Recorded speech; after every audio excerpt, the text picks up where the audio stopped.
Hello everyone, সবাই কেমন আছো? আশা করছি খুব ভালো আছো। আমিও খুব ভালো আছি।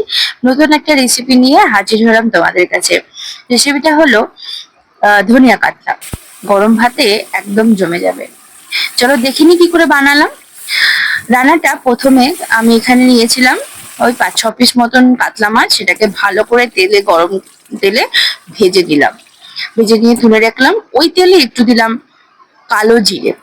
এটাকে একটু নেড়ে নিয়ে তারপর দিয়ে দিলাম পেঁয়াজ বেটে রেখেছিলাম সেটাকে। এটাকেও ভালো করে নেড়ে দিলাম। পর দিয়ে দিলাম কাশ্মীরি গুঁড়ো লঙ্কা আর হলুদ। সেটাকে দিয়ে ভালো করে নেড়ে নেব। আর যেটা না দিলে এই রান্নাটা অসম্পূর্ণ, সেটা হচ্ছে ধনেপাতা বাটা।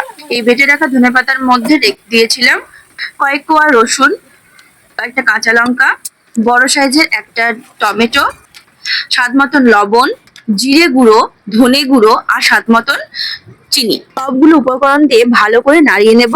কষানোটা ভালো করে করতে হবে অনেকক্ষণ ধরে, ঢাকা দিয়ে। তো এটা দেখো আমার হয়ে এসেছে। যতক্ষণ তেল না ছাড়বে ততক্ষণ তোমাদেরকে কষতে হবে। প্রায় হয়ে এসেছে। এরপর আমি দিয়ে দেবো জল। প্রায় সব মশলাই আমার দেওয়া কমপ্লিট। তাই এটা জল দিয়ে একটু ফুটতে দেব। যেই ফুটে যাবে, একটু বয়েল হবে, তারপরে দিয়ে দেবো আমার ভেজে রাখা মাছগুলো। এক এক করে সব মাছগুলো দেওয়ার পর আবার একটু ফুটতে দেবো। এরপর দিয়েছিলাম মাছের ঝোলের মশলা আর একটু কাঁচা তেল ঠিক নামানোর আগে। তো এটা তোমরা অপশনাল, দিতেও পারো না দিতেও পারো।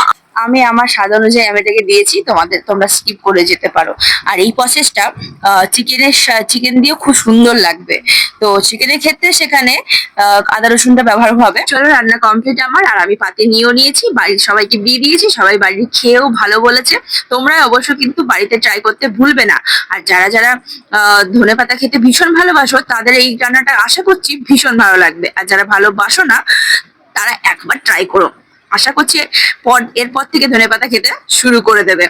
চলো, রান্নাটা কেমন লাগলো কমেন্টে জানিও। টাটা।